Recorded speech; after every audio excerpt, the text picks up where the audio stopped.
Hello, darlings! Let's put weird and weird together because space is weird and we're here to talk about it. I'm LumRanmaYasha. And I'm AC. And we're the LumSquad, here to talk about anything and everything related to the wonderfully wacky world of Rumiko Takahashi's Urusei Yatsura. And welcome to our pilot episode, where we're going to give you the lowdown on what this podcast is all about, what Urusei Yatsura is, our histories with the series, and what we plan to do here going forward. How's that sound, AC? That sounds perfect. And I think we should probably start with what our relationship with the series is and how we got into it. That's right. And so I'll start off first as someone who I think is more relatively recent to Urusei Yatsura, at least in comparison to, I think, your story with it, Andrew, because I'm in my early 20s. I was not really around for Urusei Yatsura's heyday when it was brought over in the early 90s. I discovered the series during my high school years, which were in the early 2010s. And the story of where that is that I got into Ranma half after discovering it just online in my junior year of high school. I was watching this on an online streaming site. I got really into Ranma, and from after getting really into Ranma, I decided to get into Inuyasha after realizing that Ranma and Inuyasha were by the same person, Rumiko Takahashi. I read and watched all of Inuyasha, and I was like, man, I really love the works of Rumiko Takahashi. And then one day, randomly, I discovered an opening of an old anime on YouTube called Urusei Yatsura. I didn't know what it was. I didn't know what it was about. Who made it? I just saw this old anime opening, and it looked super cute. And then I looked it up, and wouldn't you know it, Urusei Yatsura was the first manga created by my new favorite mangaka, Rumiko Takahashi. And I was like, oh my gosh, I have to read/watch this. And so I looked up where I could read/watch it, which was nowhere because the series was not legally available at any point at that point in time, because it had gone out of print for a long time. But I decided to jump in on the manga because during my senior year at high school, I was a little worried that I wouldn't have time to watch 195 episodes of the anime, but I thought I could squeeze in the manga when I had time, because that sounded like less of a time commitment to me, because I just feel like I read faster than the pace of anime allows me to watch. Yeah, that's very true. Mm-hmm. So I started Urusei Yatsura in the beginning of my last semester of my high school year, early 2013, and I have distinct memories of reading it during breaks in school. Like, during slow periods, during my biology class, I would just head on up and read Urusei Yatsura chapters. And after school, I would read a few Urusei Yatsura chapters while I was waiting to be picked up. And I would read it at home every now and again. And through the course of that semester, I read the entirety of Urusei Yatsura. And by the end of it, I fell in love. From there on, I watched the anime, which I completed in about 2 years. Wow. And I saw the movies as well. And throughout all that experience, after trying to learn as much as I can about it by devouring all the interviews I could find with Takahashi about the series, any information at all, I became a huge fan of the series, and it became my favorite anime and manga series of all time. In fact, my favorite series piece of fiction of all time, I would say. Oh, wow. That's really pretty high big. up there. I've also heard a couple of people say that about Ranma, is that they get into Ranma, and it's kind of like the gateway drug to the rest of Takahashi's work. So people will go and Ranma and go, oh, there's this other one that looks kind of similar art style and storytelling, and that's Inuyasha or Lum or Rinne or something like that. So it's kind of interesting to see so many people have gotten into it that way as well. And I'm very happy to hear that you've watched all 195 episodes of the anime. And the 13 OVAs. And the 13 OVAs, yeah. And I have not done that yet, actually. It's been interesting for me because I have always been more of a fan of the manga rather than the anime. I love the anime. Mm-hmm. I love it to pieces. But I think it was the manga that first drew me in. So I've read through the manga several times now, actually. Mm-hmm. But I'll tell you how I got started into Urusei Yatsura. It was about 1995. I'm old, by the way. And I was just kind of learning what anime was, because in Australia, we always get things or at least back then, we got kind of pop culture things after everyone else, because Australia just didn't really have the internet until kind of the mid to late 90s. And, we would always be a couple of seasons of The Simpsons behind or something like that. We wouldn't get like major motion blockbuster pictures and for like a couple of months after. So we were a bit slow in the uptake of anime. But a friend of mine, who was living in Brisbane at the time, showed me this magazine called Animerica. And I was kind of figuring out what anime was, and I'd seen a movie called Appleseed, and he lent me this issue of Animerica. I read it cover to cover many, many times, and they had 2 manga in there that's just one chapter or from one story and another from a different story. One of them was Galaxy Express 999, which is another very culturally significant manga in Japan. A classic. Very much so. And the other one was Urusei Yatsura, and it was actually the issue where Lum goes missing, and Ataru just doesn't know what to do. Like, it was... Oh, that's such so a powerful iconic. one. It is. And the anime episode of that was actually voted in Japan as the best episode of the anime, interestingly enough, as well. Yeah, that is definitely, I think, the most iconic story in the Urusei Yatsura series for definitely Japanese audiences, but I think, like, generally people can agree that is, like, up there as, like, one of the best stories. It is. It tells you everything you need to know about the characters, I think. So, as a 14-year-old boy, and seeing this alien bikini-clad princess, I was kind of already on board. But what really stood out to me was the characters and the comedy and the drama that was in there. And there's anime sexy girls dime a dozen and everything, but that really stuck with me, that story. So I collected more issues of Animerica to read Urusei Yatsura, and then I found out that there was, individual issues.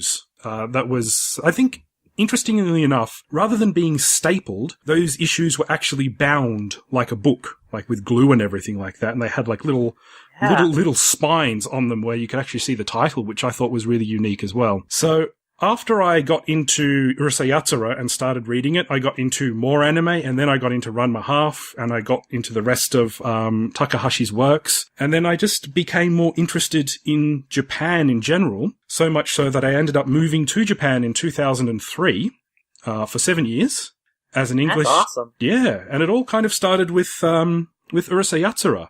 It's had a huge influence on your life. Absolutely, unmistakably, it has just been so precious to me in a way, because it just started something. And now I'm married to a Japanese woman called Maria, and we've had a daughter called May, and it all kind of started there. Just like this nice little story that I read back in 1995. So I wasn't always, like, even when I was in Japan, like, I was kind of looking for Urusei Yatsura stuff, but I wasn't like a huge kind of mega fan at that time. I just kind of really liked it. It wasn't until after I moved back to Australia in 2010 and sort of kind of consolidated my collection and I have a lot of animation cells from the Urusei Yatsura production, and that I kind of, I really, really like this. And that's when I got back into the anime and read the manga once more, and then was on Twitter, and it kind of built up from there. Yeah, and you started the LumSquad hashtag and the Daily Lum. Now, that's an interesting story, because as much as I would love to take credit, I didn't start the Daily Lum. Really? I was just friends with a girl called Erica. And she used to do it. She created it. And then I started posting things and saying, oh, look at this. This is my collection. And she said, you know what? You know so much more and you have so much more to say about this than me. So she actually passed the Daily Lum to me. Wow. And she since has left Twitter for a better life. I think she was spending too much time on social media. So I'm very grateful to her as well. But the whole LumSquad thing, that was definitely started by me. That's awesome.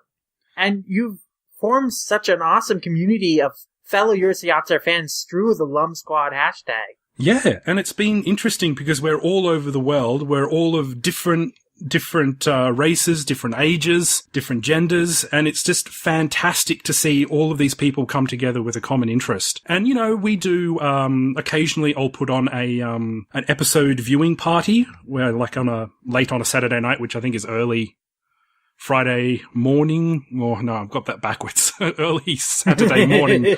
Time zones really confuse me. And I'll go to I think you're about 14 hours ahead of me. I think so, yeah. And I'll just put on episodes of Urusei Yatsura, and there's a chat room there. It's on rab.it, and then we just all chat and watch the episodes and comment, and it's got a real community feel, which I love. Mm-hmm. I think it's so awesome that around the world, people can be united by their love of Lum. Yeah, exactly. And I think now we should go into the beginnings of Urusei Yatsura. That's right. And so I guess we should start off by explaining the premise of Urusei Yatsura. Urusei Yatsura is the story of Ataru Moroboshi, the most lecherous and unlucky boy on Earth, who is roped by random chance into playing a game of tag with an electric-flyingly attractive alien Oni gal named Lum to save the Earth from being invaded by her father. Through a series of mishaps and misunderstandings, Ataru manages to win the game, only to have accidentally proposed to Lum, who moves to Earth to live with him. The series follows this odd couple through 366 chapters and 34 volumes worth of supernatural and sci-fi slapstick shenanigans, as Lum brings out the weirdest in the town of Tomobikacho and brings a bevy of aliens, yokai, and other strange folk into Ataru's life. And the series asks this question: will this star-crossed duo find love, or will Ataru's silly perversity keep them apart? And that's such an accurate description of basically what happens during the entire series. And there's no doubt that Ataru does love Lum. He just loves all the other girls as well. He doesn't want to he just doesn't want to be tied down. And he has bad luck, and that's part of the joke as well. Yes, his name means born under an unlucky star. Yeah, the literal, I suppose, translation of his name, Moroboshi, and Ataru kind of means hit. So, kind of, and Moroboshi kind of means falling star, so hit by a falling star. Right. So it is a real name. Like, Moroboshi is an actual surname that is used in Japan, interestingly enough. So it's not completely made up. And Lum's name isn't made up either. No, it's not. It's derived from the famous Hawaiian model, Agnes Lum. Yeah, and she has actually cosplayed as Lum before. She really took that as a bit of an honor, that the alien was named after her, I think. And she wasn't unaware of it for quite a while. Like, she just didn't know that this was going on until people started questioning her about it. And I think she really kind of owned that, and I think that's really nice. I'm glad she wasn't, like, annoyed or angry about it. It's really cool that she embraced it, that such a popular character was inspired by her. Yeah. And it's interesting because Ataru is the main protagonist of the series, although everyone calls it Lum. Yes. The original Viz release is named after Lum. It's called Lum Urusei Yatsura. They emphasize the Lum in the title. And she is definitely on most of the covers of the floppies. She's front and center of generally most media featuring Urusei Yatsura. Because she's the breakout character, yeah. She really is, which is really surprising because she was only supposed to be a one-off character for that first chapter of Urusei Yatsura. Exactly. Urusei Yatsura was only intended to be a 5-chapter miniseries at the start. And it was basically going to be Ataru encountering different crazy creatures in every chapter through this miniseries. But Lum proved so popular with readers that Takahashi brought her back in the 3rd chapter, and that central relationship between her and Ataru became the focal point of the series throughout the entire run of it. And it's interesting because his original girlfriend is Shinobu. And it's the original premise behind it was Ataru and Shinobu are trying to get together. And Lum is actually kind of the bad guy and is a lot more evil in the first few chapters. Yes, she literally does try to kill Shinobu at several points. At several points. She is the antagonist, for sure. And it's really interesting that now, with so many years of hindsight, we see Ataru and Lum as the central couple. But it really was Ataru and Shinobu at the start of the series. And there's such a pivotal chapter in that early run where they go into the future, and we see that Ataru has a child in the future, and he married Shinobu. Yeah. And to me, that was such a... when I first read it, I didn't pay much thought, but in retrospect, that's actually pretty crazy that at the time, it was the accepted default that the central couple was Ataru and Shinobu, and it was like their story of having these trials and tribulations, dealing with this Lum, interfering with their romance, and she was the obstacle in the story that they had to overcome to be together, and that changes throughout the course of the series. That changes pretty quickly early on in the series, I think, with the introduction of Mendou, and the key turning point is the chapter that we mentioned early on, the first chapter you read, Andrew, the story where Lum goes away when Ataru realizes he does have feelings for and cares about Lum. And that is the moment, I think, where the story shifts from being about Lum being the obstacle in Ataru's life to Lum and Ataru being that central relationship of the series. Exactly. There is I do really appreciate the early interactions between Ataru and Shinobu, because by about the 5th or 6th chapter, you kind of see them kind of starting to drift apart a bit, and some of it's Lum's fault, but some of it's also just Ataru being Ataru, just being lecherous, and, he's got a wandering eye, I think, to put it nicely. And that's really interesting to me, too, because Ataru's initial characterization is mostly just that he is unlucky. Otherwise, he is presented in those early chapters as a generally well-meaning dude. He does have, some little bit of perviness in him, but not to the full-on extent that we'll see later on. In those early chapters, what's most emphasized is his unluckiness and the misfortune that the series is trying to present as unjust, that he does not deserve this misfortune. He's really getting a bad end of the deal in life because people are mistreating him. He's being put into situations he has no control over, and he just wants to have like a normal relationship with Shinobu. And I think that original 5-chapter story, I think you can definitely see how that 5th chapter was supposed to be the end of like what that miniseries would be, because that 5th chapter is all about like Ataru and Shinobu making like this big final like stand to repair their relationship in spite of Lum's interference, like with their phone call, and then like went on the street to embrace each other, and like in spite of Lum's threats and stuff. And it's all supposed to be this big climactic finale that ultimately results in like the biggest misfortune yet, where like everyone has truly turned on Ataru at this point. Even his parents have pretty much given up on him, which is a whole arc in the beginning of the first chapter to the end of the 5th chapter, is to how Ataru's parents like start treating him colder and colder as those chapters progress. So you can definitely tell that like this was originally the direction of the story. Is like, it was supposed to have this climax where, Ataru and Shinobu make one last ditch effort, Lum interferes, and Ataru's life is just made worse, just in perpetuity. But then as the series goes on, there's just more layers added, and Ataru's perversity really starts getting expanded on a little bit more and more throughout those early chapters. And I think it really reaches like a critical point in the Oyuki chapter where he really goes over the line and sexually assaults Oyuki, which I think is more over the line than what Ataru's baseline is in the rest of the series. But to me, that's the tipping point where the idea of Ataru's character goes from he's well-meaning but misfortunate to he is a lecherous idiot who deserves what's coming to him. And what we should talk about as well is that it is also a product of its time. So Urusei Yatsura was released in 1978. So this is older than me, and it's interesting because technically Ataru would be a baby boomer. He would actually have been born in that time because he's 17 years old in 1978. So look, things back then would not work now, especially Ataru's attitude, especially his physical attitude towards women. But once again, it's a product of its time, and you can't erase that and you can't change that. It should be noted, though, that when he does sort of force himself on Oyuki, she's kind of into it.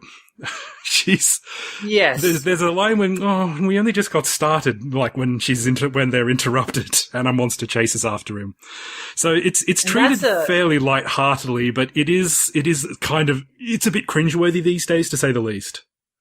Yes, it's definitely humor that has not aged well, and it was also not truly acceptable for the time, I feel. No. But at the same time, what works about it and what makes it less offensive, in my opinion, is just the fact that Urusei Yatsura takes place in this Looney Tunesy world where it's all about slapstick and shenanigans, and the status quo resets at the end in the next chapter, even though a chapter might end with like, oh, there's multiple Atarus running around causing chaos. I love that that episode of the anime and the manga as well, where Ataru is split into two, and there's like a good version and a bad version, and then they kind of, through Lum's interference, they're trying to get them back together to become one person, but due to Lum's interference, they just become two of the same Atarus. That's just the same normal Ataru. And it's not resolved. Like, at the end, like, they're just fighting each other in the street, and the next episode is like, they're back to normal. It's like, did one kill the other one and just bury him in the backyard? What happened there? And these are questions that Takahashi doesn't really want you to think about. It's just supposed to be these silly stories that are just supposed to be fun and goofy. Yeah. And that's the way they should be treated as well. They shouldn't, although we are going to do a bit of a deep dive and an analysis on it, you don't need to think too seriously about what it is. The one person we haven't really talked over yet who is in a lot of the early stories is basically their spiritual advisor. I use that term very loosely, which is Sakurambo, or Cherry. Now, Sakurambo does just literally mean cherry, but I think the kanji for that can kind of mean demented monk, if it's spelt in a certain way, which is a bit of a stretch as well, and everyone calls him Cherry. But he was a big player in the beginning of the manga, because he was kind of interfering in a lot of Ataru's life, despite the fact he wanted nothing to do with him. And he would just keep turning up and, like, making things worse, obviously. And he does have some sort of spiritual powers as well, as demonstrated in the second episode, where there is no Lum whatsoever, the second chapter. Lum is gone, everything's reset, Shinobu is there, and he, accidentally releases an imp into the household. Yeah. And I think it's in that chapter as well, you kind of learn more about Ataru's parents, and you kind of see where Ataru gets it from. Because his dad just kind of ignores everything that's going on and hides behind a newspaper, is kind of just angry at him all the time, with good reason most of the time, but she also seems to be a bit unlucky herself. And towards the end of that first 5 chapters, she's just literally saying, I wish I had never had him. Yeah. I mean, that starts off in the first chapter. She just says it in passing, but with kind of like a bored expression on her face. Like, she doesn't really mean it. But by the end of that 5th chapter, when she says it, she's fuming. She definitely means it that. And so that's like part of that arc with Ataru's parents in those first 5 chapters. Them going from, they care about their son, they're a little frustrated, to, oh, this kid of ours is causing us so many problems. I wish that he was not born. Like, that extreme change in how they feel about him. But you're definitely right in that Ataru really gets so much of his personality from his mother, and Ataru's mother is one of my favorite, really underrated characters in the series, because she is definitely like an adult Ataru in the sense that she has this irritable, like, sneaky streak, but she also is she definitely likes to hit on other people, even though she's in a committed relationship. And that seemed pretty early on when Lum's fiancé, Ray, who is a very handsome Oni from the same planet as Lum, comes to Earth and just kind of proposes to everyone because he can't speak Japanese. So he'll just say one-syllable words, or, will you cook for me for the rest of my life? And everyone takes that as a proposal. Ray's another interesting character as well, I think, because you can see why Lum left him, because he's very boring. And that is the one thing that Ataru is not. Ataru is a lot of things, but he's not boring. He has such an interesting life. And I think that's one of the reasons that Lum stays with him, because she just has so much fun hanging around Ataru and just watching his life unfold into these wacky events. Most definitely, Ataru creates his own problems and situations of crazy shenanigans. And whereas Ray is pretty one note in the kind of chaos he can make. Ataru is chaotic. Yeah. Like, he is unpredictable. And it's great to see that Ray still kind of appears now and again, and Ray turns into a big dumb tiger cow sort of thing when he eats too much or he gets angry. Mm-hmm. And he plays a bit of a larger part in the early stories because he is Lum's ex-fiancé, and like Ataru is like just trying to get Lum to leave and, you know, everything to go back to normal, and of course that doesn't happen. I think it's definitely purposeful that Ray was introduced in the 6th chapter, the first chapter after that original 5-part miniseries that the series is intended to be, because he's a new character that provides a source of conflict for the Ataru, Lum, Shinobu love triangle, and I can definitely see that Takahashi wanted to have a character like that in order to, you know, create new scenarios for conflicts involving these characters. Do you have a favorite chapter from the first run? Say the first 10 or so chapters? The first 10 chapters from the first volume, I think, again, I really love chapter 5, as we mentioned before, just the escalating chaos between, you know, Ataru is just trying to call Shinobu on the phone, Lum keeps interfering. There's so many great gags, like when Shinobu is trying to hang up the phone, like the word balloon that's representing Ataru's speech is like pushing the phone up, like, and you have like these little hands out of the word balloon. That's so great. Like, I love Takahashi's like fourth wall breaking gags and gags that play with the form of comics. I do love when the hand comes out of the phone and scratches up his face. That's so good too. I still laugh at that chapter. I think that is just, it's magnificently played because Ataru is kind of willing to risk it all in this one. He's like, he's really trying, he's really putting everything on the line. And his dad actually kind of plays a bit of an important part in this chapter as well. It's a very small role, but just before he decides to go, you know, basically run out to Shinobu in the middle of a lightning storm that Lum's creating, he gives him his old rubber raincoat to insulate him. And they kind of share a bit of a moment. And that's never repeated again for the rest of the series? Yeah, Taru's dad is usually such a passive character, but you can tell that, again, this story was meant to be kind of a climax for this early arc because it's like bringing in all these previous characters, it's having Ataru's parents play a major role in the story. And yeah, this is the biggest role Ataru's dad has and will ever have. I think so. I do really like the, I think it's called, in Chapter 8, Good Day for a Departure, where Ataru actually goes off-world. Probably the first man to ever leave the solar system. He's basically kidnapped by Lum to take part in a Setsuban ritual with the 7 lucky gods, one of which is with the very attractive Benten. She's introduced in that chapter as well. And of course, Ataru hits on her. And I love the Oni, and one of my favorite characters who isn't one of the main cast is probably Lum's dad. Mm-hmm. He's big and strong, obviously very powerful. He's an Oni. He's basically the ruler of his planet. He invades worlds. He's got a bit of a softer side to him as well, which you learn about later on. But his look is that of kind of like a Yakuza character. He's kind of got the sleek hair and that big powerful jawline. And I think he was kind of based off, you know, what you'd think like a mafia boss in Japan would look like at the time.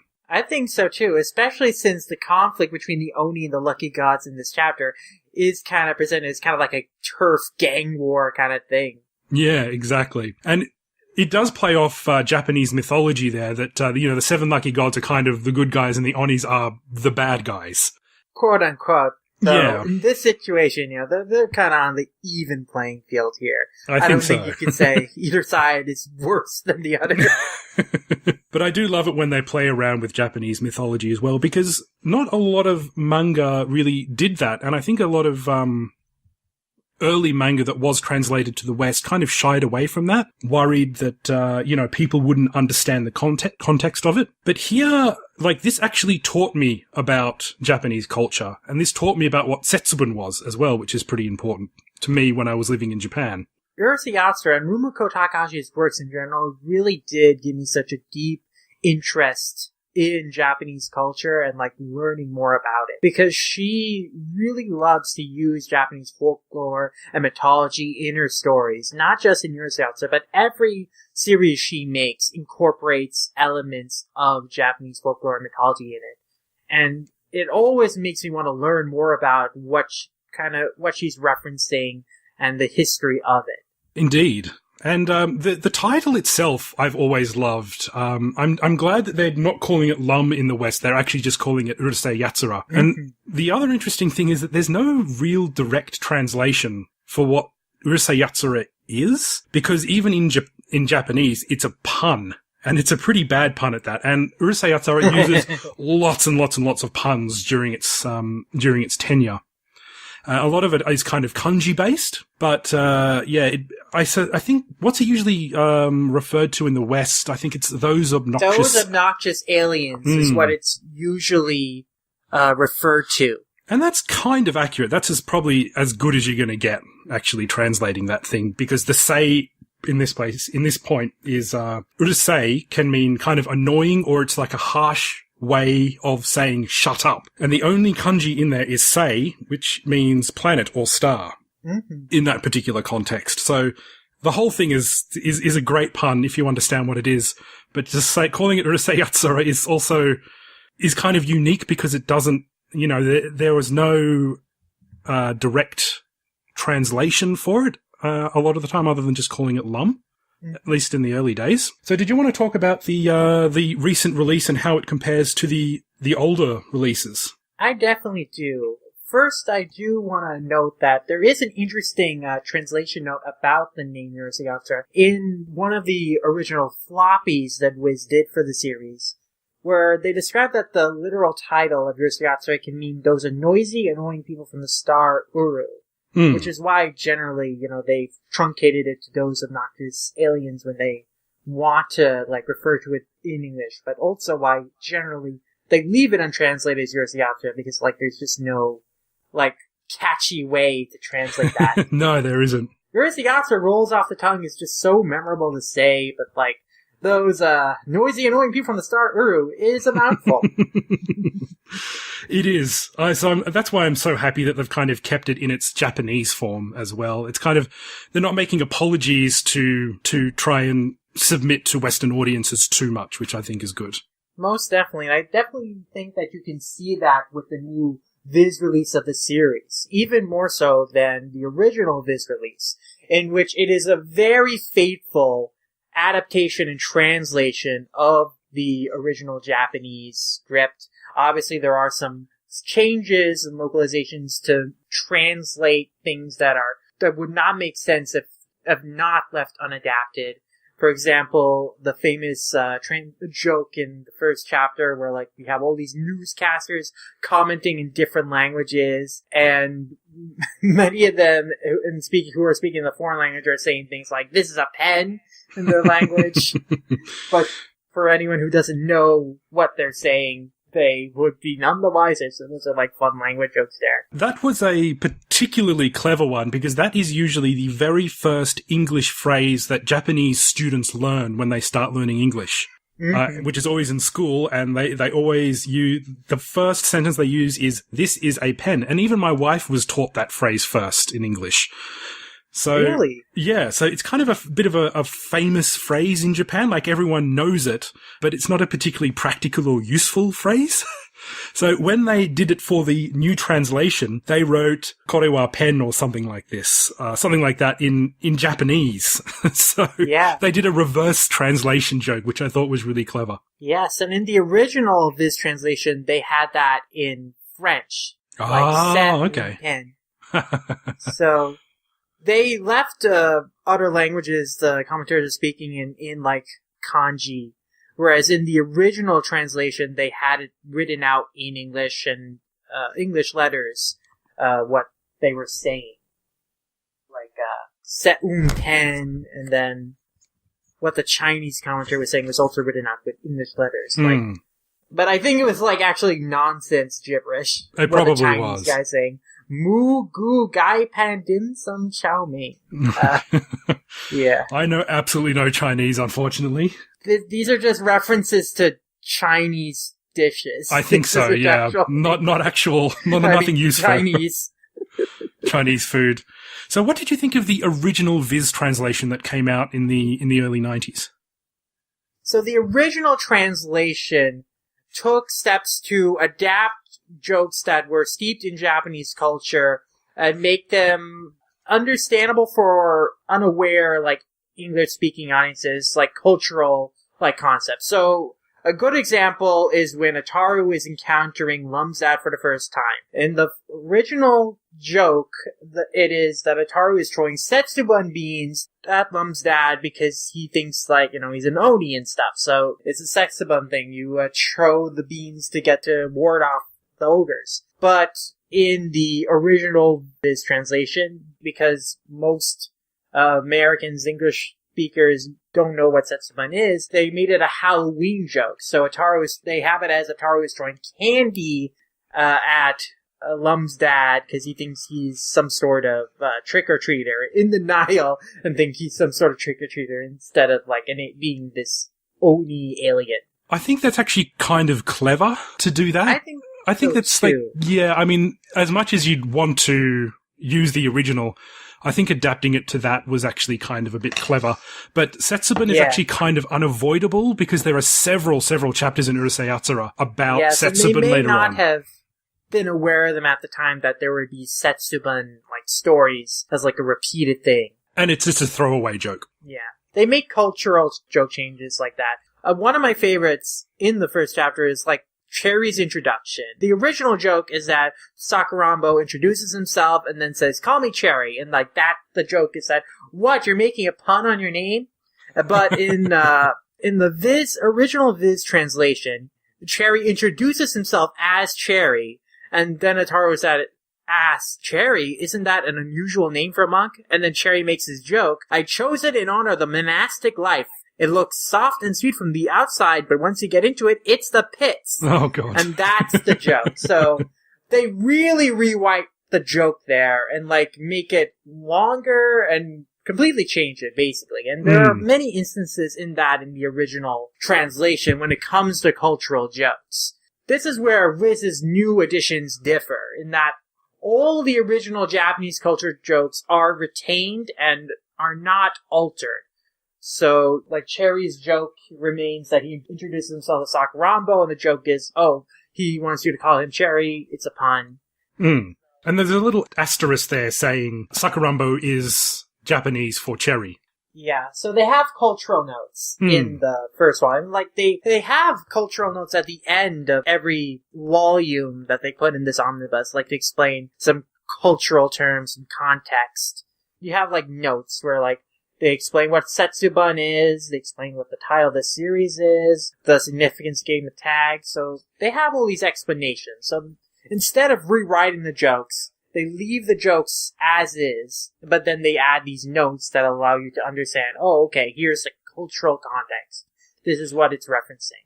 Which I think is the best way you can do it as well. Yes. I do love reading through the liner notes and the cultural notes. It should be added that on the original VHSs of the English release of Urusei Yatsura, they actually came with a pamphlet as well that kind of explained all of that. Yes, Anime Go's liner notes were so comprehensive and informative.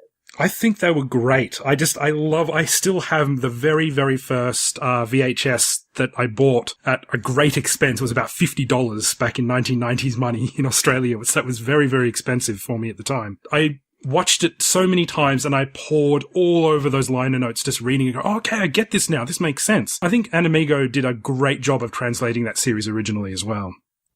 Most definitely. And you can still access their liner notes for at least the first 80 or so episodes through their website. They still have PDF of those available. Oh, that's good. So those are definitely worth a read if you want to learn like more of the cultural context behind the series and like what informs what jokes and stuff. So Setsubun, I'll briefly explain. It's something that you do in a Japanese house, basically every kind of at the end of winter. So kind of early February is when it usually happens, or when it always happens. And you throw dried beans, so like dried lentil beans, and someone will often dress up as an oni, like put an oni mask on their face, which you can get from like the 100 yen shop. They throw beans and you get chased out the door saying, go out bad luck, come in good luck. And then you put some of the beans in all of the entranceways to the house to invite good luck in. So it's kind of like preparing for the year. And of course, being, 6'1" and rather large, broad shoulders, I'm always the oni. So even when I was living in Japan, like the school children at Setsubun time would throw beans at me and chase me out of the school building. So I've been like the literal oni in these situations before, but it's just and we still do it in our house as well. So it's just a nice little ritual you can have and, pass down the traditions to our children or child in this case. That sounds adorable and kind of painful. I hope they didn't throw those beans too hard. Well, my daughter didn't. My wife, on the other hand. So how do you think the manga of the original Viz translation to the new translation compares now? Are you, do you miss the old translation at all? Or do you think that they did all the steps right with the new one this time? The new translation is undeniably more faithful and accurate to Rumiko Takahashi's original vision, and that is what I want. I really appreciate the original translation, of course, because I think that they did a really good job adapting the series for English-speaking audiences who would have no awareness of many of the cultural references made in Urusei Yatsura. But I think that we're in a place nowadays where people getting into anime and manga are more willing and ready and eager to learn about Japanese culture, and they don't mind having these liner notes at the back of the volumes, like explaining what the cultural context of the jokes and what is informing the story. So this is sticking true to the vision of Takahashi, and I think that is the most important. I think so too. Do you have any kind of, not complaints per se, but do you have anything that kind of sticks out at you and you kind of think, oh, maybe they should have done that a bit differently this time round? Well, my only complaint with this, what I think is just a beautiful release of the series, like they have released Urusei Yatsura under their Viz signature line, so it's this big, thick omnibus with great paper stock. It's got a really nice, striking cover, and I think it's a great looking book, and I think it's a great read. My only complaint with this release is that this is based on the Shinsuban volumes in Japan. This release included these special, like, My Lum sections at the end of every volume, where our mangaka who were inspired by Urusei Yatsura drew Lum and explained a little bit of their connection to the series. And Viz retained Rumiko Takahashi's My Lum section at the back of the first volume, but they did not contain Mitsuru Adachi, which is included in the second volume. And that makes me concerned that they will not keep these going forward, which is a real shame because I have always wanted to read these My Lum sections and read about how so many famous mangaka like Hiromu Arakawa, Gosho Aoyama, Junji Ito were inspired by and love Urusei Yatsura. And I would love to read those comments, and I hope they retain those in future volumes. But alas, Adachi's, which should be at the end of Volume 2, was not kept in this edition. I do really like the data files, though, and I'm glad that they've kept those in, because those are a lot of fun. Those are very interesting to read. It is a shame that they don't have those, but that could also be a rights issue because it's someone else's art, not Takahashi's. So it could be that tricky situation of they might actually have to get permission from Adachi to actually print that. Perhaps, though. I feel it was a part of the original release of these books in Japan. I feel like they should be retained. At the very least, I hope they keep them for artists that Viz works with in terms of what series they're releasing, like Gosho Aoyama of Detective Conan fame, and Yuwatase of Sarah's and Fuyushigi Yugi fame. I would ideally love to see all the My Lum sections retained, because I would like to see like how various and very popular mangaka have been inspired by the series and how that has kind of informed them. I think that would be really nice, but I'm not sure if they're going to be able to do it or not, which is kind of a bit of a loss there. But at the same time, I'm just glad that we're just getting a new English release, because it should be stated that Viz never published all of Urusei Yatsura the first time round. I think they got about halfway through, I want to say. Not even that. They covered about 11 volumes worth of the manga, but even then, there was about 2 volumes worth of chapters that they had skipped. Okay. I think so, at the very least. Their release ultimately was 11 volumes long, which were the 2 Lum volumes, which were later collected into Lum the Perfect edition. And then there were the 9 Return of Lum volumes. But, yeah, so there were missing chapters in those volumes for sure that should have been there, but were not there. But regardless, they only got about a third of the way through the series, and they stopped in 1998. So it was 20 years of no continuation, no release of the manga of Urusei Yatsura, until last July they announced that they would do these omnibus editions at San Diego Comic-Con. And that was such a joy to hear. And now the book's in my hand.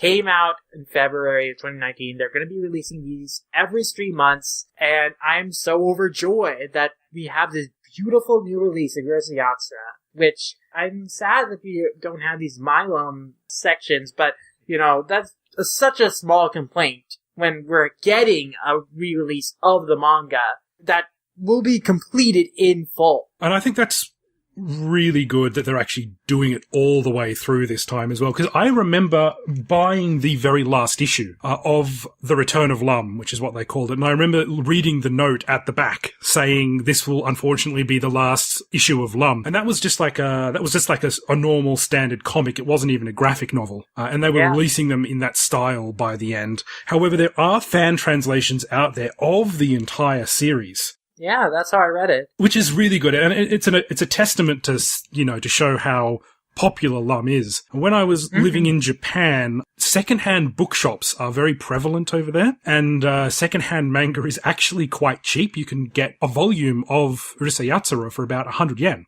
Or 200 yen. So I used to, when I was learning Japanese, I would buy those and read them. And then I think I had most of the manga at some point in Japanese. Like they had what they call the wide editions, which was about 2 in 1.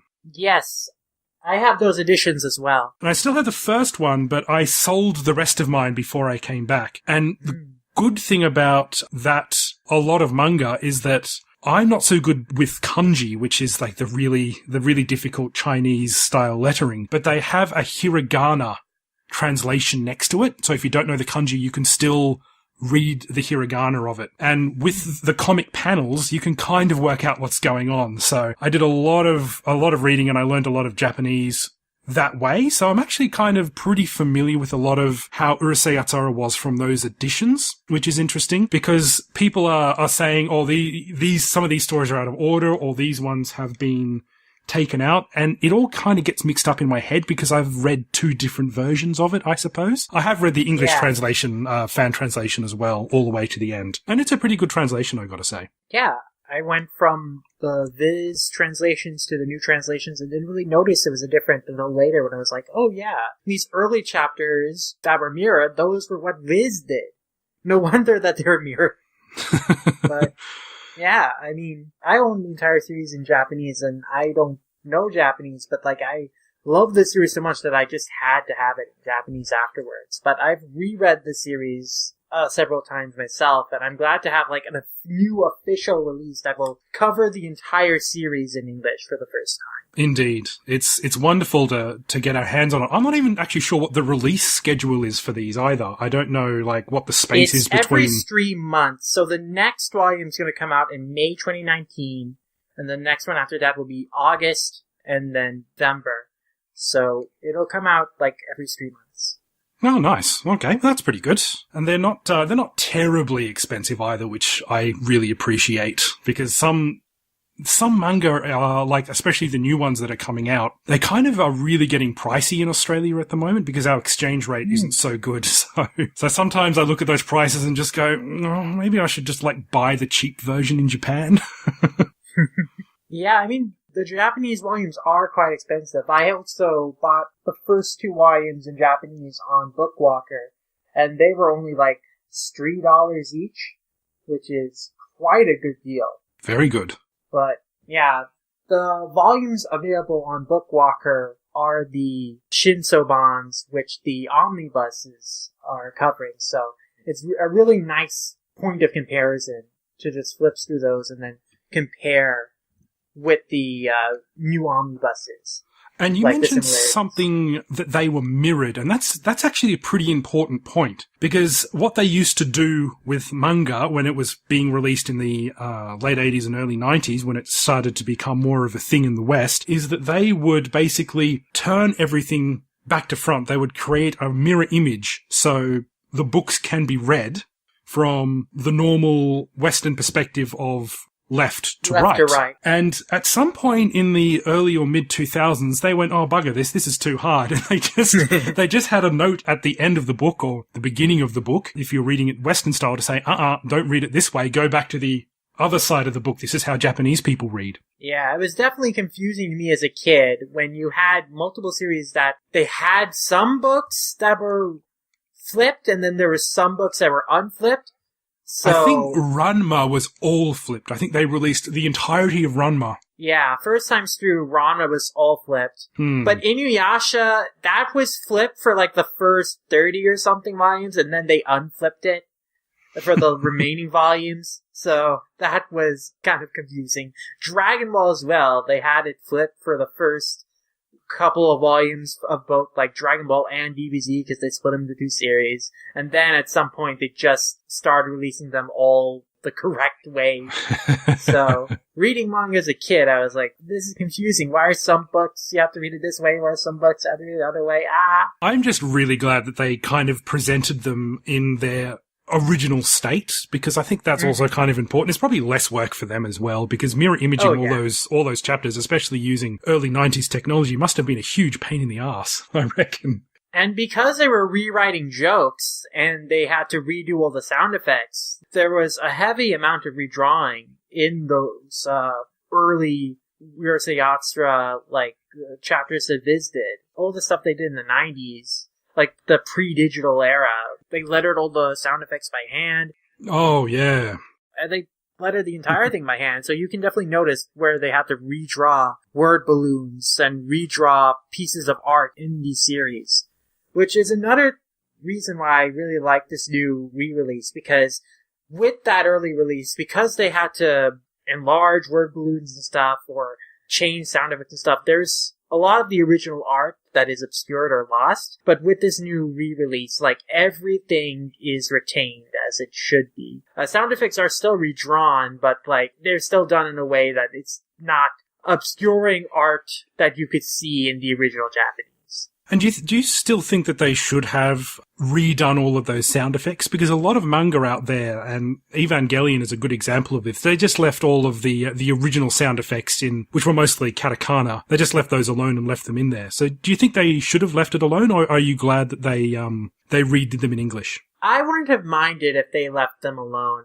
Viz generally prefers to redo all their sound effects for the series they work on in English. The one exception being JoJo's Bizarre Adventure, which that's just so much a part of the aesthetic with JoJo's, they will not touch them. Yeah, I've seen the format of that. It plays a pretty important part in the way that the art style is kind of projected onto the page. It's essential to the compositions in JoJo's, for sure. I think that a lot of the sound effects in the new Viz release, I like them, but I actually prefer the original sound effects used in Viz's original version from the 90s, because I just think that a lot of the sound effects they lettered in the original translation they did were a lot more fun in terms of the kind of sound effects they used and the expressions they use to communicate, like, certain motions and noises. They had a lot of fun with those early translations, I think, and it really shows. Most definitely.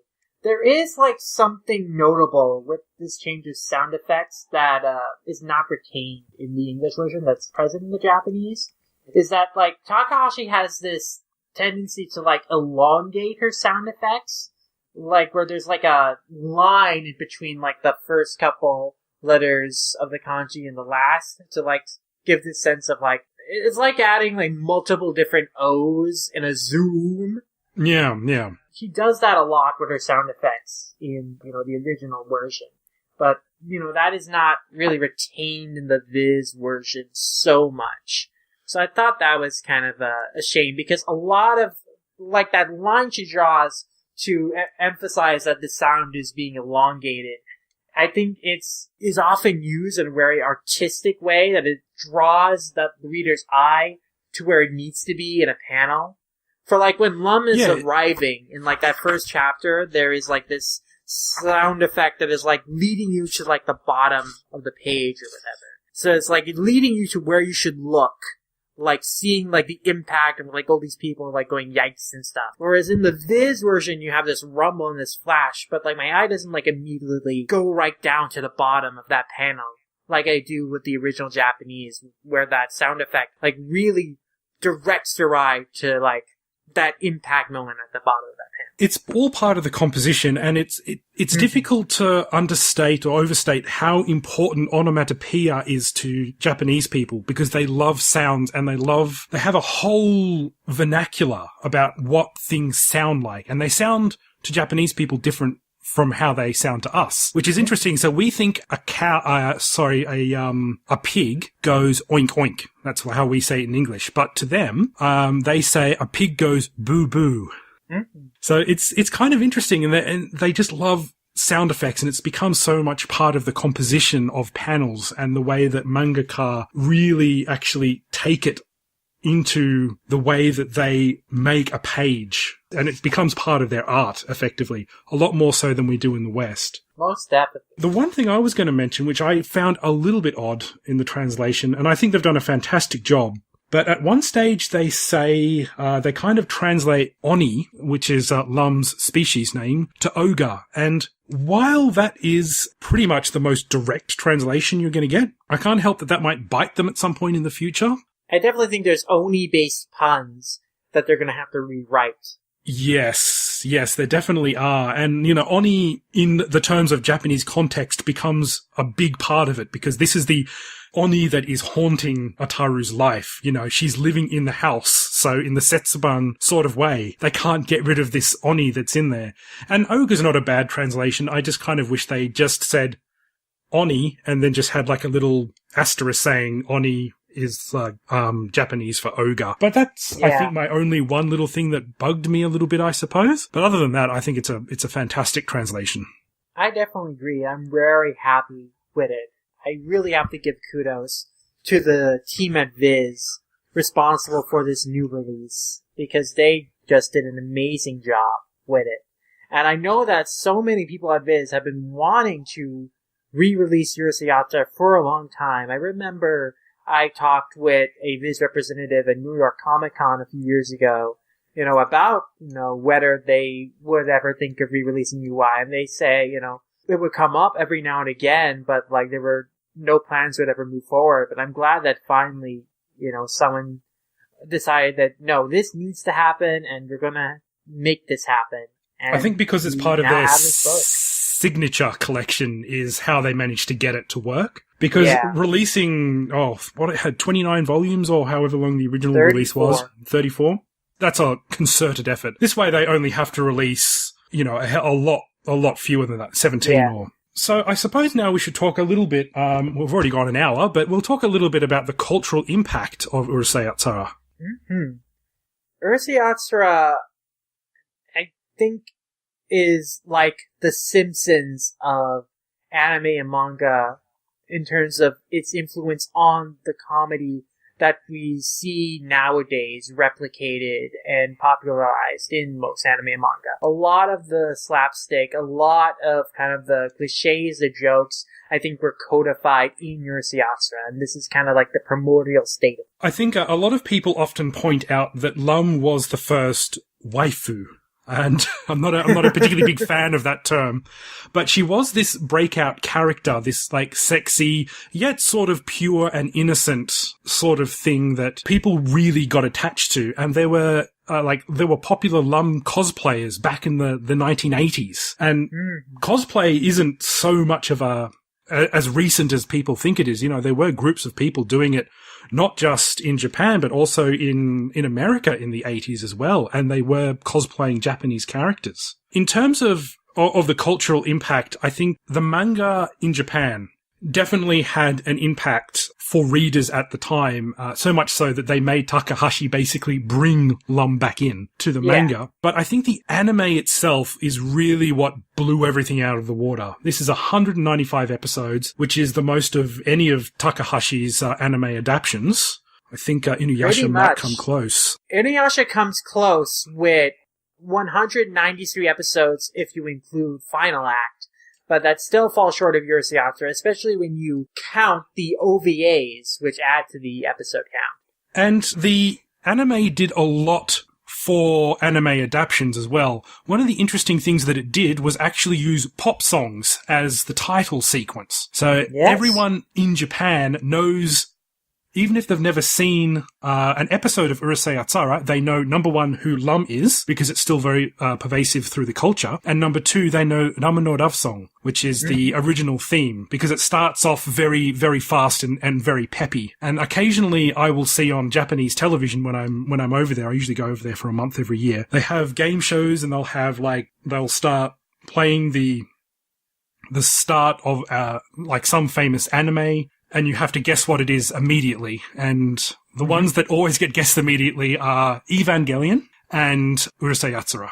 Wow, yeah, it's pretty awesome that Urusei Yatsura gets guessed as easily as Eva, in terms of like how iconic its opening theme is. But yeah, to that point, like Urusei Yatsura definitely introduced this idea of having this synergistic effect of using an anime opening theme to kind of promote a pop singer or a pop group. So we would have like songs like Rock the Planet or Take the Chance on Love, like songs that are not necessarily like theme songs that describe the series, but they are done by popular singers and artists. And so this is like a way to kind of promote those artists through the anime. And this is a trend that we see continue to this day, in which like anime openings are kind of used as vehicles to like promote a new single by a pop group. And this was all very new at the time. And your comparison to The Simpsons is very apt, actually, because obviously this was before The Simpsons, but because it used a lot of cultural touchstones and mythology of Japan, it really resonated with a lot of people there. And it went on for a very long time, and there were 6 movies, although we don't like to talk about the 4th or the 6th movie. There are a lot of OVAs, and everyone knows who Lum is. And Lum has a pachinko machine and a slot machine, and you know, she's still a popular character, despite the fact that nothing new has really been done with this character for the past, I'd say 10 years. I think about 10 years ago, they released one more episode as an OVA for an anniversary. Yes, Shonen Sunday's 40th anniversary, I believe. But it was 45th anniversary. But it was for Shonen Sunday's anniversary, and also an anniversary of Rumiko Takahashi. So they had like a trilogy of OVAs, one for Urusei Yatsura, one for Rama, and one for Inuyasha. And I remember that because I was actually at the exhibition. They actually had a Rumiko Takahashi exhibition in Ginza in Tokyo. And I was very, very, very fortunate enough to be able to go to that. And they had a whole lot of her original drawings. And one of the pictures in the new volume, about halfway through, is of Lum looking very much like an Inuyasha sort of character. She's definitely more of Takahashi's later style. Like the more angular lines and softer features that you'll see in late Inuyasha and in Renee. And it's interesting to note that was actually at the exhibition, and there was a note underneath saying, I was really afraid of drawing Lum properly because I haven't drawn her in years. And so she was actually really nervous about redrawing one of her, like, signature characters just because she hasn't actually done it in such a long time. And that's why she has such a different look to her. But, you can still tell that it's Takahashi's work. Mm-hmm. So the cultural impact in Japan was kind of still felt by anime to this day, because not only was it long running, it introduced, this kind of concept of a comedy which talks about Japanese culture, and there was a bit of political commentary of the day as well, and especially social satire. Yep. So there was a lot of social satire, and just what Japan was like in the 80s. Because it was a very different place. We were talking about the economic bubble here where everyone had lots of money. And I say everyone, but not everyone. Because Ataru's family are kind of in a, they're not poor, they own a house, but they're also kind of in a slightly lower socioeconomic area. Yeah. And, the dad works full-time and comes back tired, and the mum's always angry, and Ataru always goes out and spends his allowance on, chasing women. It's definitely a time capsule of kind of like the domestic issues of Japanese society of the day. And it's really interesting to look back at a lot of the stories from that historical kind of context and see, oh, this is kind of like what Takahashi was thinking about and what was like inspiring the way these stories were written. And like the way Urusei Yatsura would be written now would be much different because like times have changed so much. And I don't think you could get away with a character like Ataru these days. Not to that full extent anyway. You can get away with it because so many anime series do still nowadays, but I don't know he'd be as beloved as he is as a character. I mean, I think there is a lot of like forgiveness thrown Ataru's way for a lot of his behavior because he is a character from this classic influential series. So we can overlook some of the more problematic aspects of him. Much like Master Roshi in Dragon Ball does some pretty heinous things in the beginning of that series. But we still look back at Master Roshi and say, oh, Master Roshi, he was such a great character. And heck, even I do. I love Master Roshi at his best. But, there are things that that character did that Toriyama had him do because that was not... No one really was putting a critical eye and saying, hey, characters should not do these things. These are setting a bad example for Japanese children, normalizing bad behaviors. And Ataru is very much the same way. Like, a lot of the perverse things he does, and the way that he will treat women, particularly like when he goes to the extent of a sexual assault, is very terrible, and is behaviors that should not be just so easily dismissed. But because at the time no one was examining these concepts critically, they were just able to be passed off as silly comedy. And what helped Urusei Yatsura and what helps Ataru as a character is still be enjoyable in spite of having those jokes. Is that again, Urusei Yatsura is a zany cartoon universe where everyone is engaged in lowest slapstick comedy and constantly violating each other's rights and beating up on each other. So it's kind of this anything goes world that you're not really meant to take too seriously, and that really helps it. You're definitely not meant to take it too seriously, but also interestingly, Ataru deserves Lum because Lum can punish him severely for whenever he steps out of line, and he steps out of line a lot. And I think that's also important. But there is one other thing about Ataru, for all of his faults, for all of his sexual harassment, which is, it's such an odd thing to say, but that's exactly what it is. He is a good person at heart, and he does the right thing in many situations, even if it takes him a while. But he is a good person, and he has done many heroic things.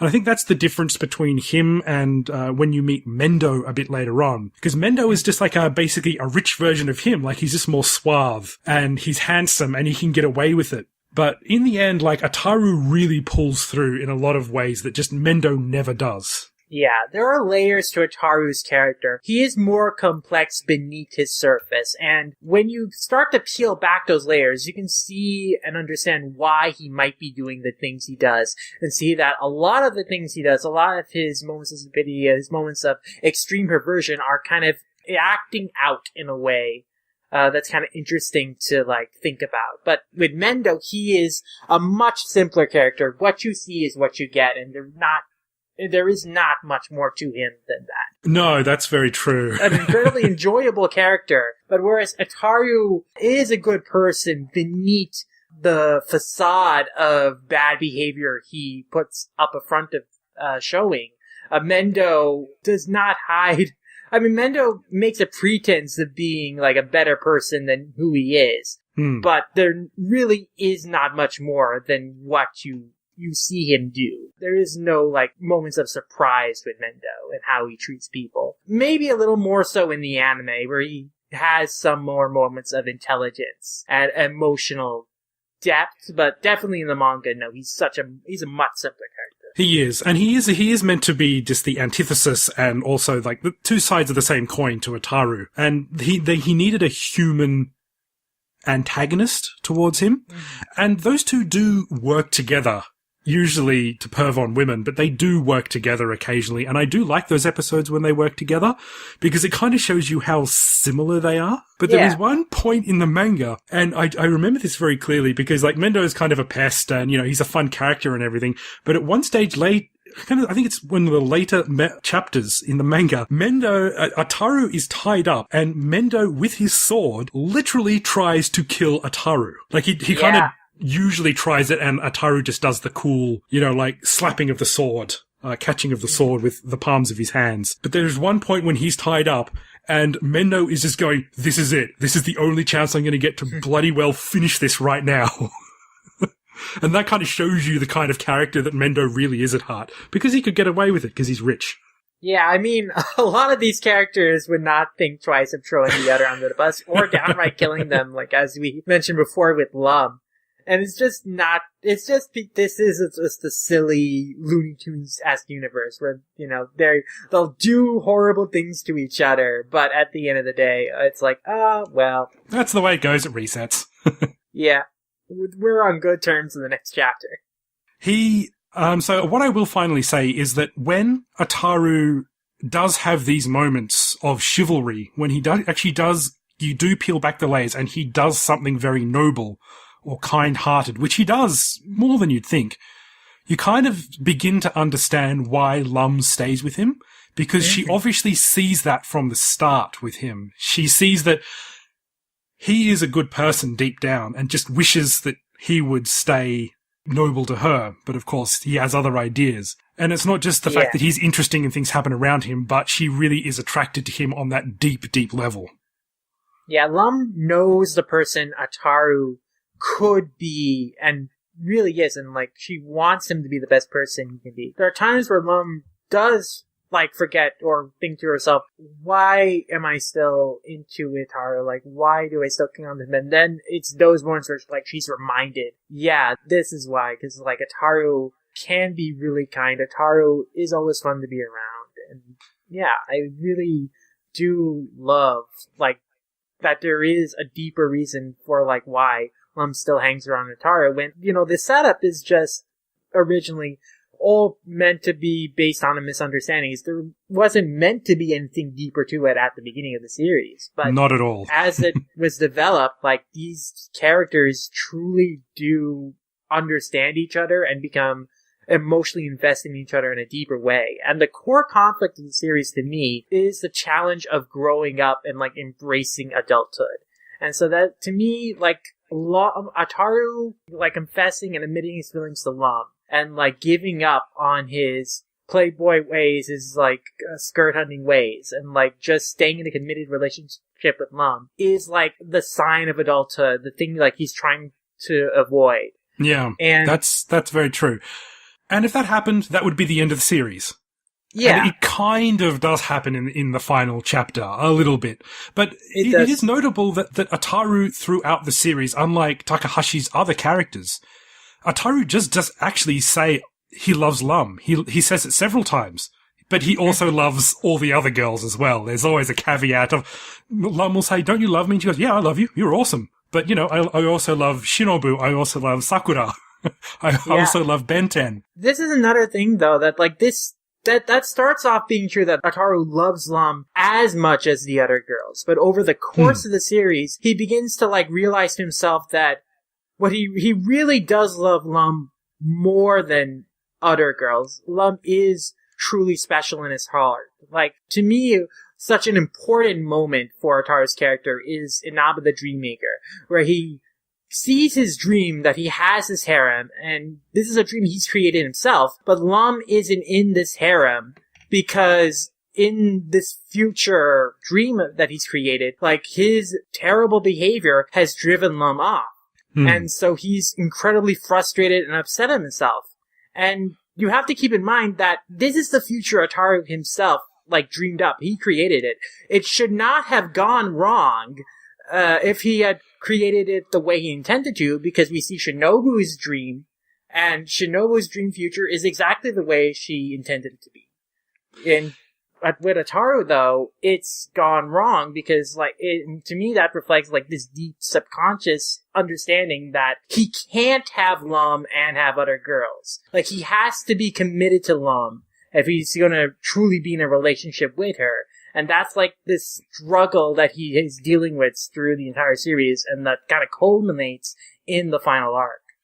And that is interesting as well, because in that chapter, Ataru does see a possible future where he is marrying Lum, and he tries to save that future. He sees it and goes, oh my god, I'm marrying Lum, but she looks so happy. She just looks so content.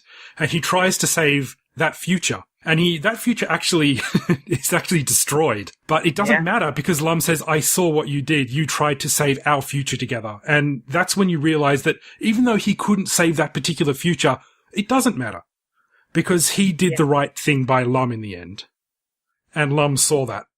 That story encapsulates the themes of Urusei Yatsura so well, because the core message of that story is, your futures are not predetermined. You can create your own futures. And so nothing is set in stone. And so that's why all the futures are, destroyed at the end of that story. Symbolically, it's they don't need to know what lies in store in their futures. They'll create their own futures. And I really love that. Just to turn it right back around to the beginning of this podcast, we discussed how Ataru went to the future and saw himself with Shinobu and a child. Well, he didn't see that he was with Shinobu in the first time he went to the future. No, that's true. He didn't. Child. But we saw, as the reader, we saw that future. They never they never brought that over to the anime because by that stage the manga was so different from the early episodes. But I think that was such a loss because that chapter to me is so important to the story and to the overall theme and idea that, these characters are struggling with their oncoming adulthood. They're wondering about what their futures are, and then they see their futures and they don't want to have this future. And yes, that's true, but they did reference it in this episode. In this Inaba, the Dreammaker episode, they do show basically that sort of future where he does marry Shinobu and they do have a child. It's nowhere near as complex, and it's just kind of very brief, but they do show that, and I really like that. Eventually, they did kind of get around to using that particular bit of canon, I suppose you could say. Yeah. So how about we end off with some listener questions, which is funny because this is the first episode. But we did go out to Twitter, namely you went out to Twitter, and we got some, and Reddit as well, and we actually got some questions for our first episode, which I think is fantastic. Thank you so much for sending those through. Yeah, I'm so happy that we received so many questions and got a lot of responses. And you guys asked some really good questions. Though I will, before we go on to questions, I just want to say that there's so much more with Urusei Yatsura that we'd love to go into and talk about. I think we'll say that for future episodes. Even in terms of the influence Urusei Yatsura has, I think there's just so many more aspects to that we didn't touch upon that we can go into later. But I think so too. We'll go into questions, and those will be definitely future topics for the show down the line. But, I think today we really focused on the manga a lot, and I think in the next episode we'll focus on the anime and the movies and OVAs. Yeah, I think those will be our next couple episodes, like primers on the anime, primers on the movies, and then after that I think we'll do some deep dives into like specific like topics of what ways was Urusei Yatsura influential, topic like character analysis episodes, deep analysis of like chapters or storylines. I think there's so many things that we want to do with this podcast, and Urusei Yatsura has such a wealth of content and like so much to explore in it that, you know, I'm really excited to see where we'll go with this.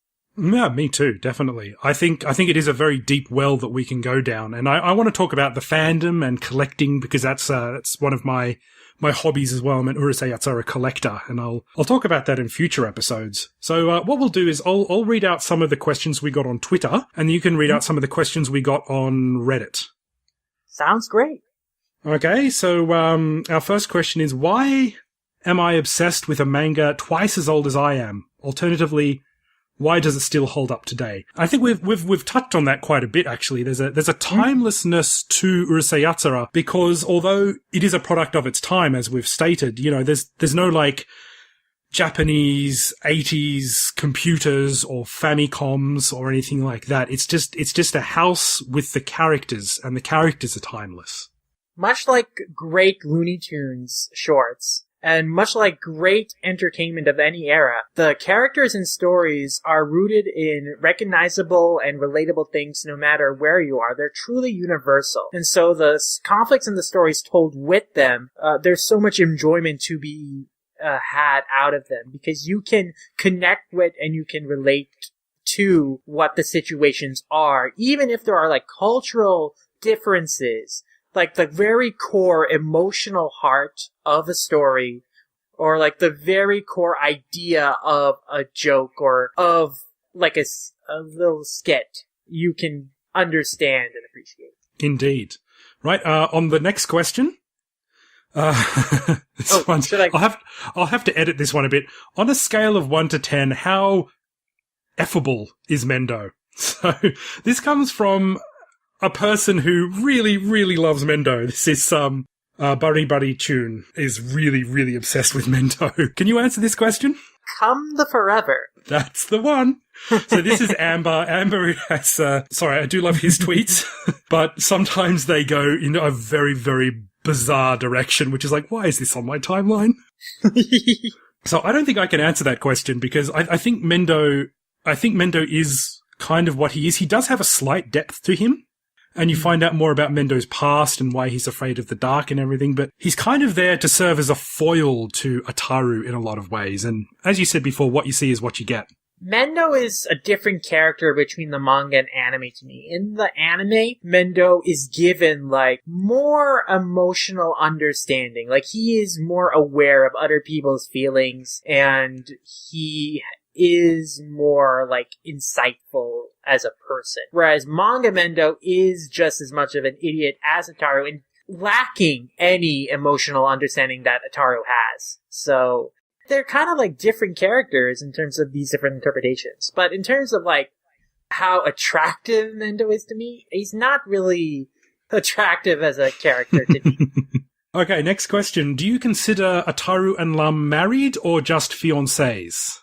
This person, which is Ataru Moroboshi, with the at as serving as the A on Twitter, considers them fiancés. So this is an interesting question that does come up occasionally.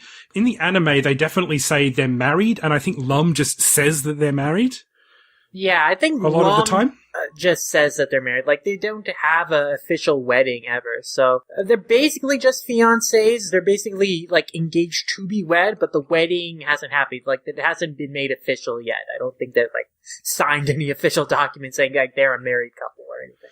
I think because Lum is obviously from a different planet and a different culture, I think, and she does talk about Ray as her ex-fiancé, but not as her ex-husband. So that adds another kind of more complicated layer to it. But I guess just from Ataru's perspective, not at all. Neither of those. From Lum's perspective, they're married because, you know, even if it's not official, they live together and they kind of do everything together. And I think in her head, that's basically what being married is all about. Basically, I mean, they spent a lot of time together. They do live with each other. So you could say that they're basically a married couple. Though, you know, a lot of couples live together for a long time before they officially get married too. So that's very they true. Could still be in like that. Ranma and Akane basically live in the same house, and they're fiancés as well. That is true. That's a kind of a different kettle of fish, really. But I suppose it's all from Lum's perspective there. Okay, next from Super Jeff Tendo. Will the whole series ever get a DVD/Blu-ray release? There's also a question from Chisholm RW, which is very similar. Is there any information on a US Blu-ray release of Urusei Yatsura? And I feel like with both of those questions, like, I don't think we have a definitive answer at this point. Well, I mean, will the whole series ever get a DVD Blu-ray release? Like, in Japan, it does have a full Blu-ray release, but like, in terms of like English US release, I don't think that's in the cards yet. Discotheque did their Beautiful Dreamer release last year, and I heard that did very well for them, but I don't know what their future plans with the series are. But I feel like if anyone would take a chance on re-releasing it, it would be them. I think that's correct. The Beautiful Dreamer Blu-ray that came out last year is, frankly, beautiful. And the director's commentary is fascinating, absolutely fascinating. The director of the first two films also went on to do Ghost in the Shell, which is very... Moroboshi. Yep. Not only just popular, but critically acclaimed. And apparently the story goes that he and Rumiko Takahashi don't get along very well, or they've only met each other a couple of times. There is like rumors and scuttlebutt about that. Yeah, I definitely buy that they don't see eye to eye about, like, what the core of the series is. I mean, you definitely get it in, like, episode 106, in the last two episodes of Oshi's run. It's, like, this big story about Lum losing her memory, moving over to Endo, and Ataru going to, like, get Lum back. And it all ends with, like, the stormtroopers just sighing that, well, things have gone back to saying nothing will ever change, and they sigh. And I think that encapsulates, like, how Oshi felt about the series. Like, he was not a fan that it was like this static thing where the status quo didn't change. Whereas from Takahashi's perspective, I think that's what she liked about it. That's what she wanted. It was like, these characters are young, they're in their springtime of youth, and like the series is about them enjoying their life in their youth, you know, worried about like becoming adults, but like living their lives to the fullest, like while they still can. So, like, I think they had different philosophies on about what the series should be about. I think so. But at the end of the day, they are Takahashi's characters, and I love the first two movies, and especially Beautiful Dreamer, but when you get right down to it, she created those characters, so there's a sense of ownership there, which I just don't think he can attest to. To be fair, I think Oshi understood the characters. I do feel like with those definitely films, he did, with the anime original episodes, like, she did understand, like, what these characters were, like, who they are as people. I think he just had an issue with, like, the idea that the status quo could never change. And in general, I think that Oshi is more interested in these heady, like, sci-fi and philosophical ideas than kind of the wacky slapstick comedy that Urusei Yatsura is. And I think that shows especially in Beautiful Dreamer. But as to there are DVD and there are Blu-ray releases in Japan, of course. There was a DVD release in the early 2000s. I want to say it was by Animigo. Yes. And Animigo have since lost the rights. When I say lost, the rights expired. So nobody actually owns the international publication rights of Urusei Yatsura, the anime. They're apparently very complicated rights because of, you need to get permission from several different sources to be able to pick that up as a license. Yeah. And I'm guessing at some point in the future, someone will. I reckon there's going to be a, like a Crunchyroll or Funimation type place that will start doing retro anime, and that's probably one of the first things they'll pick up and start streaming. But as for an actual physical release, I don't know. That one might be a bit complicated. I wouldn't be surprised if Urusei Yatsura's return to being legally accessible in anime form would be on a streaming service. And Crunchyroll, I know there are a lot of fans on the Crunchyroll staff of Urusei Yatsura, so I wouldn't be surprised if they had the opportunity, they'd go for putting the series on there. But I guess nothing definite for now, but I would like to see a nice Blu-ray re-release of the series. I think Discotek is probably the only licensor that would take a chance on Urusei Yatsura, just because they're doing a long series and Lupin. They do other kind of series that are classic from that era, like Kimigori Orange Road they're doing, so I think... Oh, yes, I noticed that, actually. That's another classic 80s anime as well. I'm kind of halfway through that at the moment myself. So the last question on Twitter here, by Nasu, is why is Lum Beauty Incarnate? Well, I think she was designed to be a dream girl. Takahashi designed her after, Agnes Lum, a famous model, and I mean, like, in terms of personality, I think Lum just lives life to the fullest, and, like, just the energy in which she goes about her day and everything she does, I think is very inspiring and just admirable. So, like, as a character, I think Lum, just the way that she lives life so fiercely is truly beautiful. I think so as well. I think that it's not just the fact that she's, like, she's not even green-haired in the manga. She actually has kind of multicolored hair. Mm-hmm. But, like a bikini-clad, thin, young princess, they can be a dime a dozen in anime, but I think it's actually her purity of character and the way that she lives life and the way that she even emotes is what really makes her such a classic character. So do you have any Reddit questions for us? We have quite a few. We'll start off with a question by Flippity the Man, who asks, why does Lum see an Ataru? He has a theory, but he's asking us the question. So I think we mentioned this earlier, is that Lum sees what kind of person Ataru really is. That he can be this really kind person, and she enjoys being around him because he's very outgoing. He's a lot of fun. He's always getting into interesting hijinks and trouble. And life is never boring around Ataru. And I think that's why Lum loves him. I think you've hit the nail on the head there. It's all of those things. And when you meet Lum's ex-fiancé, as I said before, he's very boring. Like, he's very good looking and everything, but he just has nothing to say in either language. Whereas Ataru, who might not be as good looking, is getting up to all sorts of wacky hijinks, and I think that's what Lum loves, because she loves living life, and you get the kind of the excitement and the thrill of just like being around Ataru as all these wacky misadventures kind of occur around him. Yeah, it's interesting because Lum coming to Tomobiki-cho is like what causes so many of these shenanigans and crazy people to like come to that city and like make such a cacophony of Ataru's life. But really, I think it's Ataru and Lum together that make all this zaniness happen. Like, I think they bring out the best in each other and they make each other's lives more interesting. Definitely. Hey, next question. Flippity Man also asked, does having to take care of 10 make Lum like a single mother? I don't think so, because Ataru's parents take care of Ten a lot, especially Ataru's mother. Yeah. Usually when Lum and Ataru are at school, Ten is just lounging at home, hanging out with Ataru's mom. And so I think, like, I guess you could think of it as an extended family kind of situation where, like, Ten is just hanging out with his family, which includes Lum and Ataru's parents. But I would say that Lum is more like Ten's sister. Ataru is more like an obnoxious older brother. But, like, Ataru's mom and Ataru's father are like an aunt and uncle that he's hanging out with. I don't think anything that really replaces Ten's actual mother.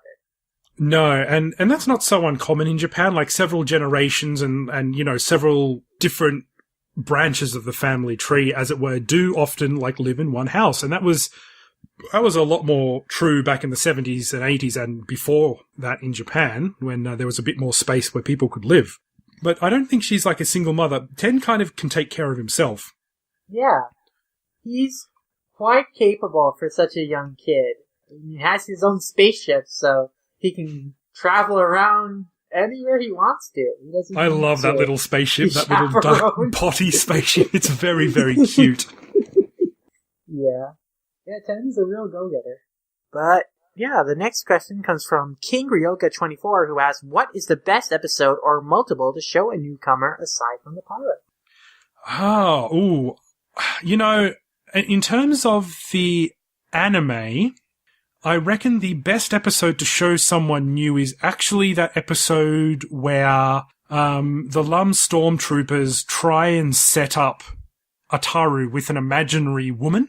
Yeah, one that they've episode kind 10, of Pitter Patter Christmas Eve.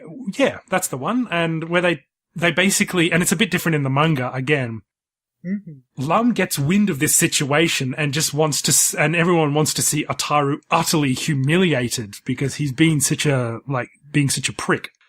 But at one stage, Lum just, when all of this is going on and there's all of this drama, she just starts to feel sorry for Ataru. And there's a moment where she just goes, I really do love him. And she goes and saves him. And I think that's good because it shows you everything you need to know about Ataru, about Lum, about their relationship, and about the rest of the characters in the early anime as well. And all of their relationships. That's one of the first really heartfelt episodes, and there's some beautiful art direction in that. There really is, especially at the end when they hold hands for which I think is the first time. It's interesting because in the manga, Ataru... The context is completely different in the manga. It is very different, but it still ends the same way. But in the early manga, Lum kisses Ataru all the time. Like, she's all over him, and she's always insinuating that they've had, sexual relations the night before and she's pregnant and all that kind of stuff. And that really tones down after the first kind of lot of chapters. What makes it different from in the early chapters to when there's the tension of them kissing in later chapters is that in the early chapters, like, Ataru isn't interested in Lum. So, like, these advances mean nothing to him. But when he starts falling in love with Lum, and Lum becomes important to him, then it means something, and then that's where that, like, tension is, of, like, does he want to give in and admit that he has these feelings, or not? And if he does, that means he has to give up his playboy ways. Yeah. Okay, next question. Oh, sorry, no, not next question. What's your go-to episode?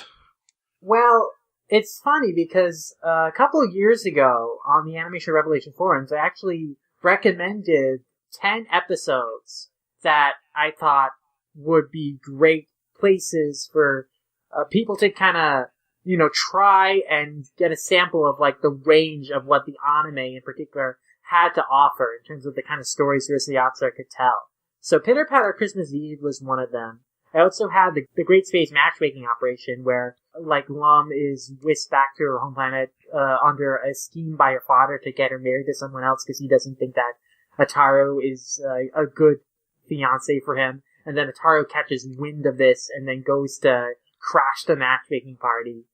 And this is a great episode as well because it usually, Urusei Yatsura early episodes are split into two. Like there's like a part 1 and a part 2, which are usually unrelated stories. But this one was actually one of the first ones that was just a whole story, like a whole 23-minute episode unto itself. And it would continue to be that way for the rest of the run of the series. From this episode onwards, too. And it has a great song in the middle as well. Mm-hmm. And I also recommended, After You've Gone, as we mentioned before, the episode where Ataru thinks Lum has left him and he just, like, really has to grapple with that seriously for the first time. I chose a few of the anime original episodes that I really love for how experimental they are, like, And Then There Were None, the parody of, And Then There Were None, like, book. So I thought that was a great story.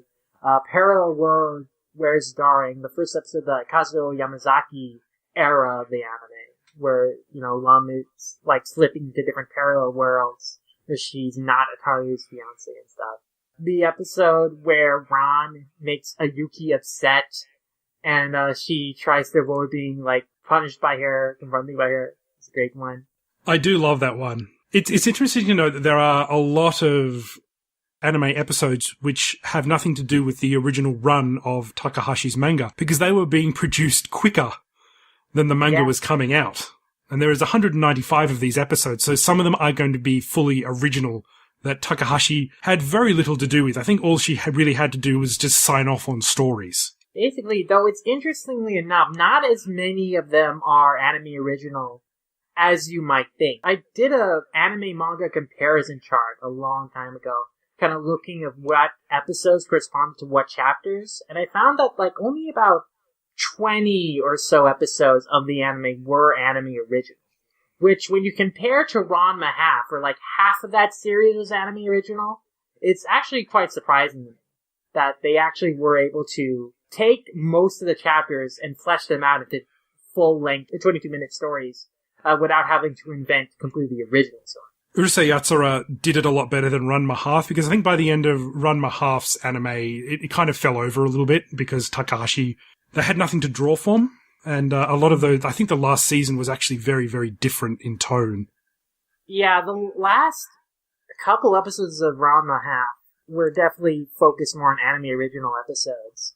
They still put in some manga storyline episodes, but like, definitely as the series went on, they really had to pepper in more anime originals. So, it's actually very surprising when you look at Urusei Yatsura, when you go for a long stretch before you have any anime original episodes. One of the first anime original episodes in Urusei Yatsura is like the first half of episode 16, like the first segment of it. But then afterwards, you don't get another one until episode 66. Oh, wow. What was the first half of episode 16? So that's the episode that introduces the first anime-only, like, teacher that they have in Urusei Yatsura before they introduce Onsen Mark, the pervert guy, Kobayashi. Yeah, the guy who's not really Onsen Mark, yeah. Yeah, so, like, that first was a weird teacher episode. they had, but then they replaced him with Onsen Mark by, like, episode 30-something. Yeah. I do like Onsen Mark. He's the only one who has any semblance of control over that class. I think we'll take one more question and we'll leave the rest for next time, since we're coming up on the 2-hour mark. Oh, sure thing. I'll just mention that other episodes that I recommended were I Love Darling Sincerity, which is the episode where Ataru goes on the date with the ghost girl, Nozomi, and has this really emotional climax. And that is one of the episodes where you really find out the true character of Ataru. That is so pivotal to Ataru. And I'm very, very fortunate to have the character production sheet of Nozomi as well. I got it from a... That's I so picked it good. up, like, with which is basically like, you know, how she was meant to be drawn in the anime. So it's really, really cool to have that. And that was such a great, and Ataru at the end of that, Lum says, "You're so kind, darling," and he says, "I'm always kind." So from his perspective, he hasn't done anything great or different. It's just how he always thinks of himself, even if he doesn't act that way. He really just is himself. And that another thing that I think what Lum loves about Ataru is that Ataru always is himself. He never pretends to be something he's not, unlike Mendou, who makes this pretense of being more sophisticated than he really is. That's very true. Yeah. And the final episode that I recommended was OVA 12, Obstacle Course Swim Meet, the one they made for the 50th anniversary of Shonen Sunday. Because to me, I think that's like a great encapsulation of like some of the best comedy in Urusei Yatsura. And it's also great to see it in like with updated character designs and more modern style of animation. That episode left me wanting for like a remake, not necessarily a remake, but like a kind of more Urusei Yatsura anime that they make like it's similar to it. I do love that, and I just love the fact that it's a swimming pool and everyone's in there, you know, it's showing a lot of skin and all that, which is such an Urusei Yatsura thing to do. But the other thing I love about that episode is it's got Kosuke in it, and Kosuke wasn't really in the anime much, but in the manga, they kind of got rid of the Lum Stormtrooper characters, like the Perm and Megane and the rest of them, Chibi. And they kind of stuck with Kosuke, who's a better fit for Ataru as a friend. Because although, you know, he kind of has a bit of a crush on Lum, he's an independent character who's not obsessed with Lum and has his own girlfriend in life, and he goes on and creates trouble with Ataru as well. They're kind of on the same level in a lot of ways. Yeah. Whereas Lum's stormtroopers are utter foils for Ataru. They're obsessed with Lum, and they're not really Ataru's friends. They really resent Ataru, and they scheme to get rid of him a lot. But yeah, Megane is a character that I would love to explore further later on in this podcast, because he is quite interesting as like this character who took on a life of his own that is not in the original manga. He's the most developed of the Lum Stormtroopers, and he also has a weird obsession with fascism as well, which is a bit creepy. Yeah, which I think really reflects his pretty much his creator, Mamoru Oshii. The version of him that appears in the manga is not at all similar to what Oshii turned that character into. Yeah, which is good because it is good to have differences between the anime, and that's why Takahashi stopped drawing those characters, is because they became more of a part of the anime. And she kind of went, they've developed those characters and I don't really want to use them anymore because they're no longer kind of my characters. They've been fleshed out by something else, which I thought was really nice as well. Though I think she also stopped drawing them pretty early on in the series before the anime started, too. I think so, but she just never brought them back, and apparently that was one of the reasons. But actually, I found out that Kosuke is in the first manga. Like, he's actually at Ataru's bedside when he's recovering from the game of tag, which I think is pretty cool as well. I just like Kosuke. I just think he's a great character. I do, too. And actually, we do only have one more question to answer. Oh, so, brilliant. Yeah. And the final question comes from Plastic Cabbage, who asks, what was the deal with Takahashi giving the characters Spider-Man hands or rock-on symbols when they fell or got hurt? I notice a lot that whenever Ataru gets shocked or bludgeoned or beaten or knocked out a window or blown up, he sticks out his hands like Spider-Man. I never understood why. So this is like a signature move of Takahashi. It's kind of a bit in the vibe of Looney Tunes to show that this character is in pain and something bad is happening, but it's still very comical, so they're not actually hurt. So this actually happens to all of her characters when they're shocked or when they've received a beating or something like that.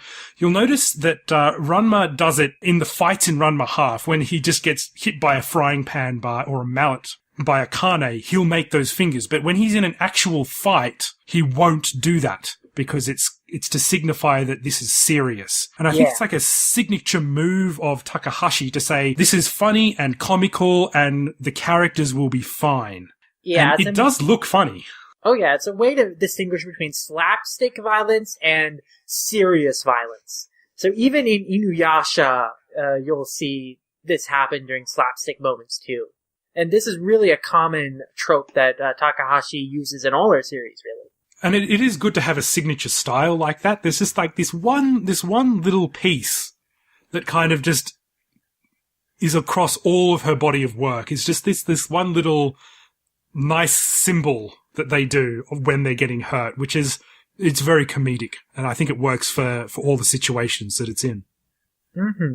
And I don't think there's more significance beyond, like, why the gesture is what it is beyond like just being a short signifier of the difference between slapstick and real violence. But I feel like Takahashi might have explained more where it came from in some interview that I read a long time ago. So I'll try and see if I can dig that up, talk about it in maybe the next podcast or something. Great. On that note, I think we will leave it to the next podcast. Thank you very, very much for listening to the pilot episode. And it's been fantastic. I think we were originally going to go for an hour and we've pretty much gone for 2 hours. Yeah, I'm really happy that we had such an amazing discussion, and I'm really happy that so many people wrote in questions for us to talk about.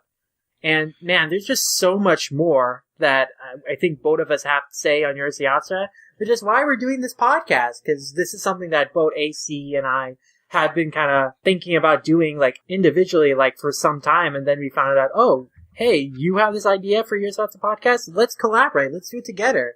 And I can't think of a better person to do it with. Oh, thank you very much. Me neither. And one thing I should say is that you've done a great job at doing a deep dive in some of the original run of the manga chapters, and it was really, really fascinating for me to read. And I've read those many times, but it was very enlightening even for me. So I reckon you should retweet the first tweet of that at some point, and I'll do the same and get a bit more views for that, because that was really, really interesting. Thank you, and I definitely should continue that thread at some point, especially now that these new Viz editions are coming out, and we can also compare how different translators adapted each of these jokes too. Like, rereading Urusei Yatsura, this new omnibus edition, like, just gave me so many interesting ideas. Like, rereading it again, I found, like, more things that I would want to put in that thread that I didn't in the first time. So, yeah, I definitely think I'll start that back up again. I'm looking forward to it. Right, on that note, thank you very, very much for listening. And I reckon this pilot went well, so I think you should listen out for the next one. That's right. But where can the good people find you, AC? I am at ProdTally on Twitter. I think that's the main place that you'll find me milling around. I do the Daily Lum, so it's just hashtag Daily Lum. I try and put up something every day Lum related. I have a quite extensive collection, which I'll get into in a future episode. And just give me a follow. And as this podcast goes forward a bit, I'll probably try and come out of my shell and actually go on other social media like Reddit and the like as well. And where can we find you? Oh, you can follow me on Twitter at LumRanmaYasha, and you can read my occasional manga reviews and movie reviews on all-color.com. And you also have a podcast, don't you? I do have podcasts. You can also listen to Manga Mavericks, which is the podcast I do with my co-host Colton.